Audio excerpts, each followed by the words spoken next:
The salt doesn't just sting your eyes. It eats the rivets of your ship while you sleep. It's 1300. The English Channel smells like rotting cabbage and wet, unwashed wool. There are no Marines, no Coast Guard, just you, a leaking cog, and the guy 3 waves over who wants your salt cod badly enough to gut you like one. History books call it privateering. I call it a Tuesday where nobody hears you scream. Wait, was it salt cod or herring? Doesn't matter. You're dead either way. The ship you're on? It's a cog. Imagine a wooden clog with a single, square sail that handles like a drunk cow in a mud pit. These things weren't built for speed. They were built to hold barrels of Bordeaux wine and wool that weighs more than your sins.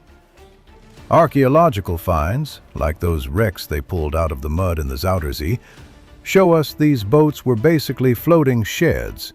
Heavy, clunky, no cabins, no privacy, just 30 guys sharing one bucket and praying the single mast doesn't snap when the North Sea decides it hates you. And it does hate you. By 1300, the laws of Oleron were supposed to be the rule book for the sea. Ha! Funny joke. Written on vellum that probably ended up as fire starter.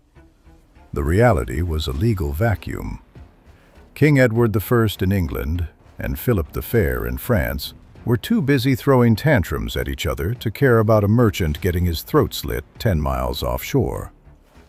There was no national navy. If you wanted protection, you hired a bunch of guys with axes and hoped they didn't decide to rob you themselves halfway to Bruges. I saw a record once, 1304 I think, of a ship carrying Flemish cloth. The crew woke up to find a pirate vessel alongside. But here's the kicker. The pirates weren't outlaws in eye patches. They were sailors from the next town over who just had a bad harvest. It was purely transactional violence. You have the wool, we have the rusted iron daggers. Let's do the math. The air on deck is thick. It's not just the salt. It's the smell of unwashed bodies, stale beer, and the metallic tang of old blood crusted into the floorboards from the last disagreement.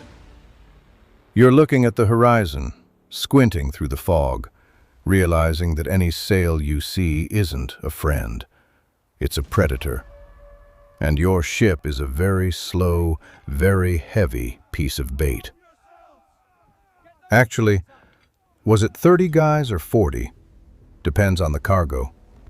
Point is, you're outnumbered by the waves and the knives. You ever see a grappling hook up close? Not the shiny stainless steel ones from a Batman movie. I'm talking about a rusted, 4-pronged nightmare forged by a guy named Gunther who hasn't slept in 3 days. When that iron bites into the oak railing of your cog, it makes a sound like a bone snapping. Crack! That's the sound of your life insurance policy expiring. There's no surrender and be paroled here. This isn't the Napoleonic Wars. In 1300, if someone board your ship, they aren't looking for prisoners. Prisoners eat bread. Bread costs money. Money is why they're stabbing you in the first place. It's a closed loop of misery. Archaeology tells us the story the history books try to polish. We find these wrecks, like the one near Bremen, and we see the castles.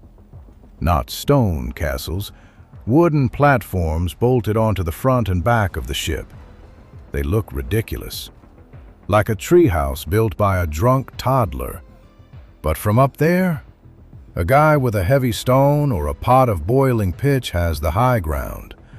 Imagine standing on a platform that's swinging 10 feet left, then 10 feet right, trying to drop a 40-pound rock on a guy's head while the North Sea spray blinds you. It's not a duel. It's a physics-based execution. And the weapons. God, the weapons were personal. Longbows? Sure, if you're fancy. But mostly it was the messer. Literally just a knife, but scaled up to the size of an arm. Single-edged, brutal. It was designed to chop through layers of salt-crusted wool and the occasional unlucky limb. There's a record from a court in Bristol. Wait, was it Bristol or Hull? Doesn't matter, same grime. About a merchant who got hit with a poleaxe during a boarding. The description, it wasn't valiant death. It was, his head was opened like a ripe melon. That's the reality. No slow motion, no music, just the smell of wet dog and the sound of iron hitting wet wood. By the way, if you're enjoying this dive into the absolute garbage fire that was medieval life, hit the subscribe button. Or don't. I'm not your boss. But it helps me buy more old books so I can tell you exactly how many ways a 14th century pirate could ruin your afternoon. Back to the blood. Let's talk about the navies, or the lack thereof. If you were a king in 1300, you didn't own a fleet.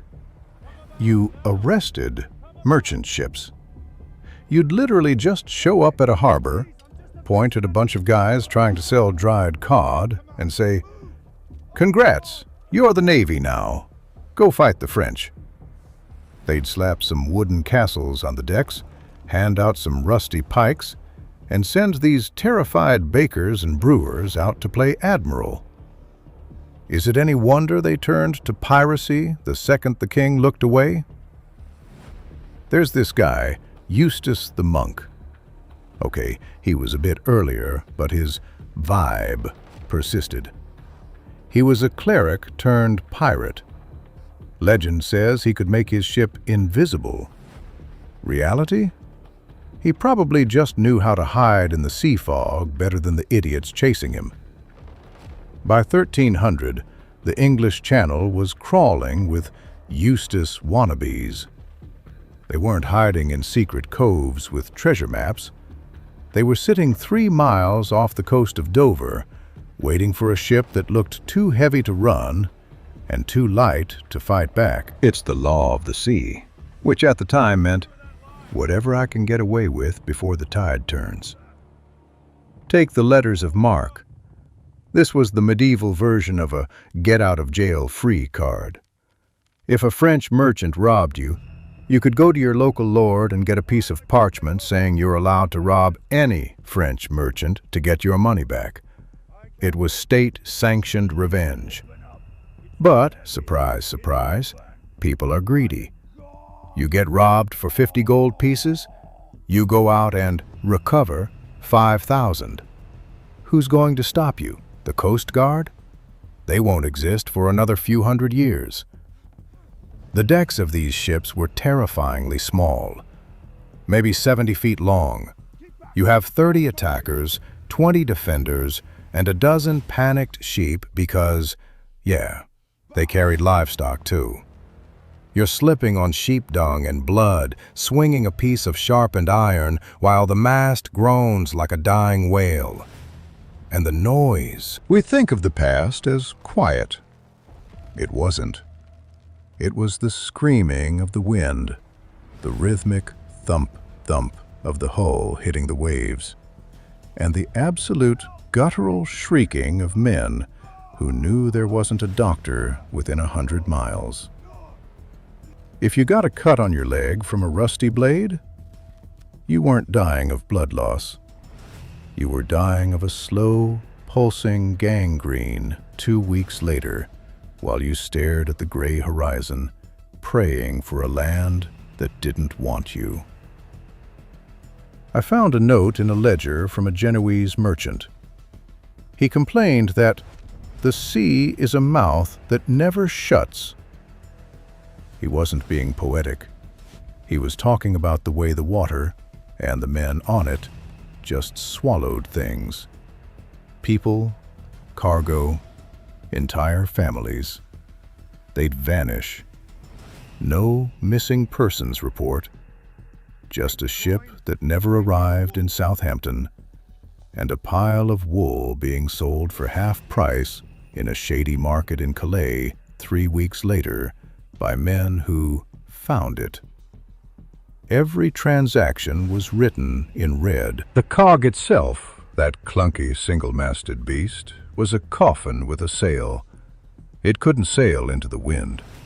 If the wind was blowing the wrong way, you just sat there, bobbing, a literal sitting duck.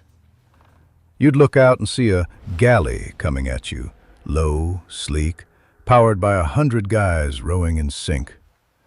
They didn't care about the wind. They had oars, they had speed, and they had a very specific plan for your Bordeaux wine. Actually, wait, I forgot the fire. They used Greek fire, or some knockoff version of it.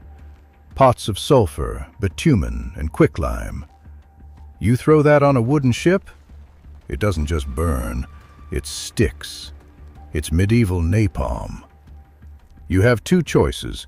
Jump into the freezing North Sea and drown in 40 pounds of chainmail, or stay on deck and cook. Choice is a luxury 1300 didn't offer.